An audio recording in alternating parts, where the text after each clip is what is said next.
डाकोर के रामदास जी तो द्वारिकाधीश जाते थे, पूरी रात कीर्तन करते थे, फिर वापस आते थे। भगवान रीझ गए थे उनसे और भगवान ने कहा हमको लिवा चलो अपने घर। रामदास जी से कहा, रीझ गए हर एकादशी को ठाकुर जी के पास जाना, रणछोड़ ठाकुर जी के पास द्वारिकाधीश, उनके दर्शन करना और रात भर कीर्तन करना। एक दिन ठाकुर जी ने कहा अगली बार अब गाड़ी लेके आना और हम तुम्हारे साथ चलेंगे। तो उनका, प्रभु हमारे साथ चलोगे? आप बूढ़ा शरीर है हमारा, आपका तो नौ किशोर हो, हम कैसे गाड़ी में ले पाएंगे और बाहर ताला लग जाता है। बोले पीछे की खिड़की हम खोल देंगे और तुम्हारे लिए हम फूल जैसे हो जाएंगे। बोले प्रभु देख लो बहुत बड़े रक्षक हैं सब इनके, अभी कुछ नहीं होगा, तुम गाड़ी ले आओ ना, हम चलने के लिए तैयार हैं। अब वो गाड़ी ले आए तो सब भगत देख रहे थे कि पैदल नंगे पैर आते थे, इस बार गाड़ी पे आए तो सोचा शायद बूढ़े हैं इसलिए बैलगाड़ी से आ गए होंगे। अब भगवान पूरी प्लानिंग बता दिए थे, तो मंदिर के पीछे गए, खिड़की खोल के ठाकुर जी पूरा श्रृंगार सब पहने। बोले लिवा, बोले ना प्रभु, पहले एक भी नग नहीं होना चाहिए, क्योंकि ये सब सेवादारों के काम आएगा। प्रभु हमको तो वैसे डर लग रहा है आपको ले जाने के लिए, आप पहले सब, भगवान ने सब उतार के फेंक दिए, मंदिर में ऐसे फैला दिए पूरे आभूषण, कहा अब हमें गोद में लो। भगवान कितने रिझवार है, जो ऐसे किया फूल से गोद में आ गए, तो कुछ कंबल आदि ऐसे गाड़ी में बिछाए थे, भगवान को विराजमान किया और चल पड़े। अब बहुत दूर रणछोड़ ठाकुर से डाकोर है। अब प्रातःकालीन वेला पे जब मंदिर खोले तो देखे आभूषण ठाकुर जी है नहीं, पीछे खिड़की खुले, अरे पक्का वो गाड़ी लेके भगत आया था, उनपे ठाकुर जी बहुत रीझे थे, जरूर ठाकुर जी को भगा ले गए। भगत ठाकुर जी को भगा ले गए। अब जितने पार्षद थे सब घोड़ों से ऐसे सब भाला बर्छी लेकर सब, अरे वो जा रहा है वो जा रहा। रामदास जी ने कहा प्रभु आ गए हम। तो बोले देखो ये छोटी सी तलैया थी जल की, बोले इसमें हमको छिपा दो जल में, वो जल्दी से छिपा दिए। तो उन्होंने मतलब ऐसा देखा, कहा ठाकुर जी, भालों से मारा, बूढ़े रामदास भगत को भालों से मारा। उधर जब तालाब की तरफ देखा तो खून खून खून, दौड़ करके तो देखा ठाकुर जी के शरीर में भाले लगे हुए और खून। ठाकुर जी ने कहा तुम जैसे निर्दयियों के साथ हम नहीं चलेंगे, हम रामदास जी के साथ जाएंगे। तो उनका, प्रभु आप हमारा जीवन हो, जीवन ही आपसे चलता है। बोले हाँ यही बात तो है ना कि हमसे जीवन चलता है, रामदास हमारे तौल भर सोना दे देंगे तुम्हें, ठीक है? बोले हाँ ठीक है, राजी हो गए। रामदास जी ने कहा प्रभु प्रभु वो ऐसे पिटवा दिए, कह रहे सोना दे देंगे, हमारे पास सोना कहाँ है, गरीब आदमी। प्रभु भगवान ने कहा चुप, ले चलो पहले डाको। अब पीछे वो सब भाला बर्छी लिए घोड़े पे सवार, वहां ठाकुर जी पहुंचे। बोले तराजू लाओ, एक तरफ ठाकुर जी को विराजमान कहो, ए रामदास चढ़ाओ सोना। ठाकुर जी से कहा महाराज, तो बोले एक छोटी सी नथ है ना तुम्हारी पत्नी की, वो हिले उतले में हम तौल जाएंगे, उतले में हम तौल जाएंगे।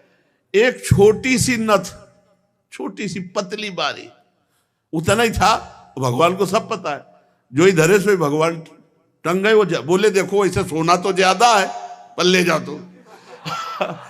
भगवान ने कहा देखो सोना तो ज्यादा है, पर रामदास उदार आदमी है, दे देंगे, दे दे भाई। अरे बोले प्रभु, तो भगवान ने कहा देखो हम जाने वाले तो नहीं, अपना स्वरूप दूसरा प्रकट किया। बोले इसे ले जाओ। आज भी जो भगवान रामदास जी के यहाँ विराजमान है, वो ठाकुर आज भी पट्टी बंधती ठाकुर जी की, आज भी पट्टी बंधती है। भगत के ऊपर प्रहार किया तो आज भी भगवान के घाव और पट्टी बंधती। तो एकादशी व्रत ऐसा जैसे रामदास जी रहते थे। पूज्य श्री मथुरा दास जी भक्तमाली जी थे, एकादशी को चर्चा नहीं करते थे, रोज चर्चा होती थी, पर एकादशी को निर्जला रहते थे। दशमी से छोड़ देते थे भोजन पानी, एकादशी के दिन एक बूंद पानी नहीं, और द्वादशी को पारायण इसलिए बोलने में भी सावन, और वयोवृद्ध अवस्था तक।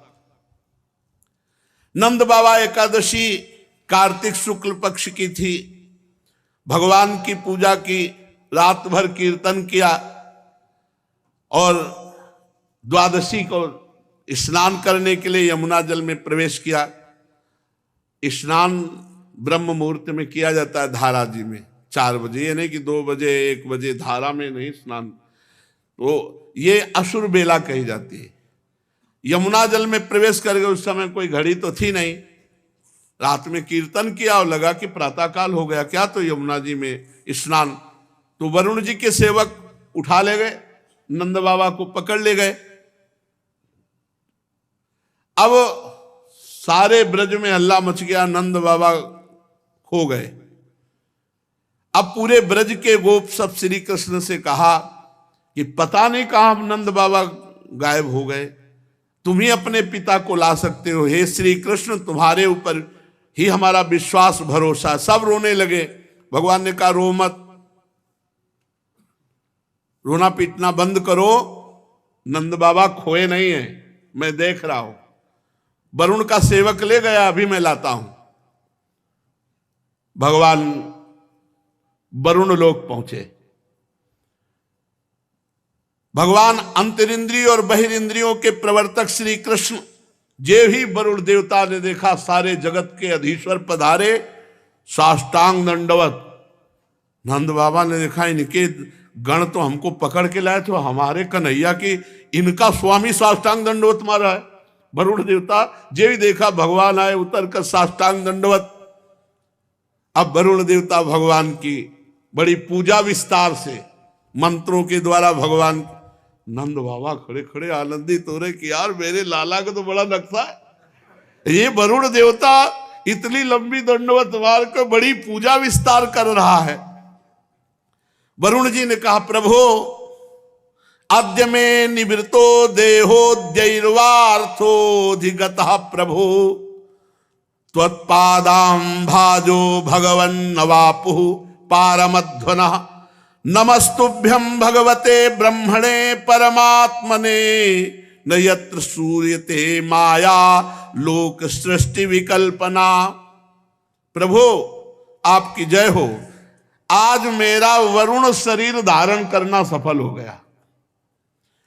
आज मुझे सब कुछ प्राप्त हो गया, सारे पुरुषार्थ मिल गए, क्योंकि आप भगवान जगदीश्वर के चरण सेवा का अवसर प्राप्त हुआ।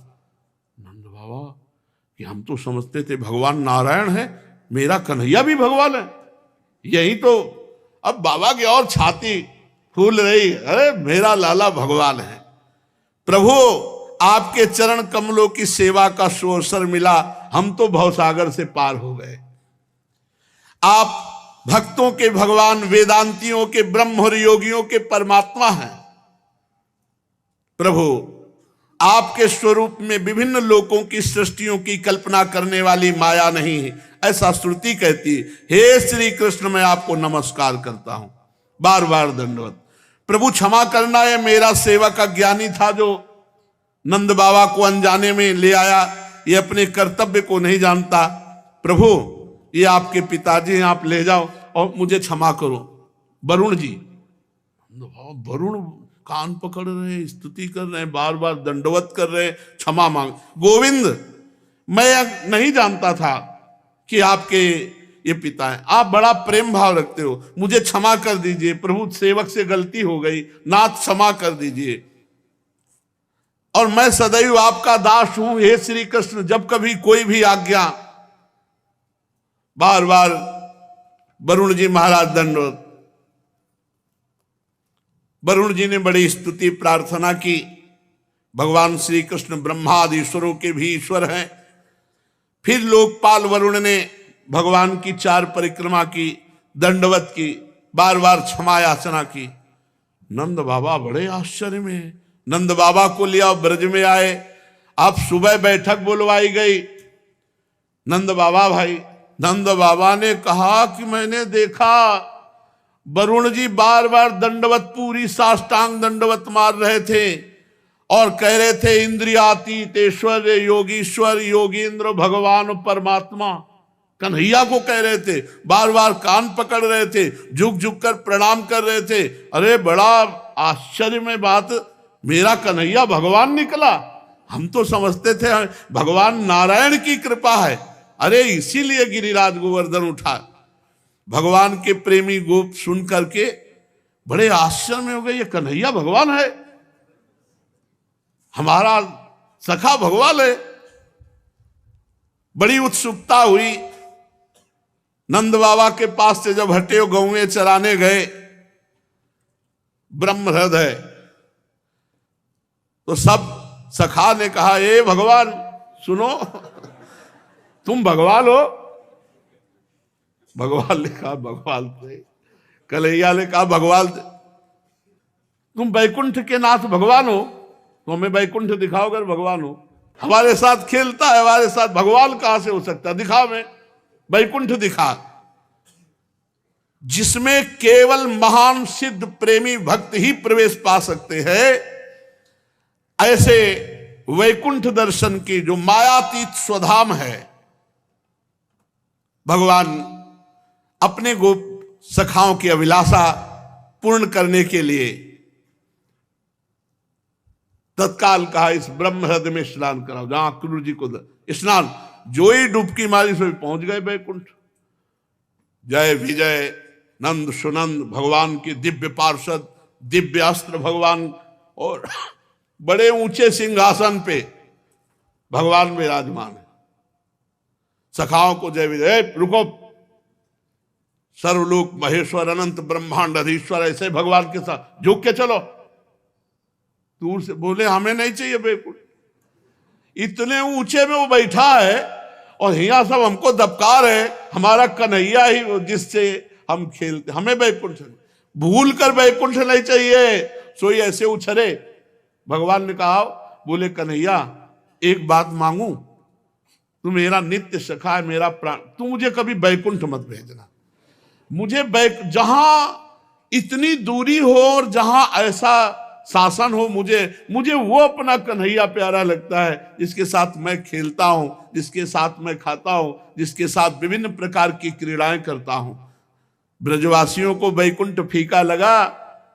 भगवान के प्रेम धाम वृंदावन ब्रजधाम से भी श्रेष्ठ वैकुंठ को माना जाए, तो आप सोचो ब्रजवासियों को अच्छा नहीं लगा और मना कर दिया कि कन्हैया एक बात मुझे दे कि इस ब्रज से कभी मैं बाहर न जाऊं, यहीं का बंदर बनाओ, यहीं की चिड़िया बनाओ, यहीं के पशु पक्षी लता बनाओ, मुझे वैकुंठ नहीं चाहिए। इस संसार में जीव अज्ञानवश शरीर में आत्मबुद्धि करके भांति भांति की कामना करता है, उसकी पूर्ति के लिए पूरा जीवन नष्ट कर देता है, फिर उसके फलस्वरूप वो पशु पक्षी कीट योनियों में जाता है, इसलिए अपनी गति को पहचान नहीं पाता। परम दयालु भगवान ने अपने सखाओं को मायातीत वैकुंठ धाम का दर्शन कराया। भगवान ने फिर सखाओं को ब्रह्मबोध कराया, जिसका सत्य ज्ञान अनंत सनातन ज्योतिष स्वरूप समाधिनिष्ठ गुणातीत पुरुष ही पाते हैं। देखो ब्रह्म सनातन है, सत्यम ज्ञानम अनंतम यदि ब्रह्म ज्योतिष सनातनम, सत्यम ज्ञानम अनंतम यद ब्रह्म ज्योतिष सनातनम यदि पश्यन्ति मुनयो गुणा पाए समाहिता। जिसमें अक्रूर जी को भगवान अपने स्वरूप का दर्शन कराएंगे, उसी हृदय में स्नान करा करके परम धाम का दर्शन कराया। दिव्य भगवत स्वरूप लोगों को देखकर समस्त गोप आनंद में मगन हुए। भगवान श्री कृष्ण मूर्तिमान ब्रह्म है, मूर्तिमान परमात्मा है, मूर्तिमान भगवान है। ये सब गोपों को आश्चर्यचकित हुआ कि हमारे कितने अहोभाग्य कि हम ब्रह्म परमात्मा भगवान अपने लाडले कन्हैया के हैं। यही ब्रजवासियों की आज भी महिमा है। जो यहाँ के खाटे ब्रजवासी हैं पुराने, ठाकुर जी के प्रति उनके हृदय में अपार संबंध प्रेम है, जैसे घर का, ऐसी बात है। उनके लिए भगवान नहीं नजर आते, उनको मेरे कृष्ण। देखो नंदगांव के जब आते हैं ना, उनकी ठसक झलकती है। बरसाने के जब श्री जी के जन आते हैं ना, उनकी ठसक झलकती है। ब्रजवासियों से जब बात करो ना, तो ठसक झलकती, सच्ची कहते हैं। आएंगे, प्रणाम करेंगे, प्रसाद देंगे और फिर कहेंगे ए बाबा तो आशीर्वाद दूं, लंबी आयु तेरी, कोई नहीं बिगाड़ सकता, अरे लाडली जू की कृपा, वो कहे अरे नंद लाला की कृपा। तो यही ब्रजवासियों की कृपा जिस पर हो जाए तो ब्रजराज उसको कभी छोड़ नहीं सकते। इसलिए इनकी बाहरी वाणी पे मत जाना, बाहरी व्यवहार पे न जाना। इनका व्यवहार थोड़ा टेढ़ा है, वाणी थोड़ी कड़वी भी हो सकती है। इनकी जबान की बात है, हृदय बहुत बहुत प्यारा हृदय है, ये हमने देखा। उनका व्यवहार देखो, ये भगवान के सखागण हैं। इनकी बात समस्त ब्रजवासियों के चरणों में कोटि कोटि वंदना। जिनको श्री कृष्ण प्यारे लगे, वैकुंठ भी प्यारा नहीं लगा। आज भी ऐसे श्री कृष्ण के प्यारे ब्रजवासी जन है। इनका टूक, इनकी चरण रज और इनका आशीष हमको निश्चित प्रिया प्रीतम से मिला देगा। शेष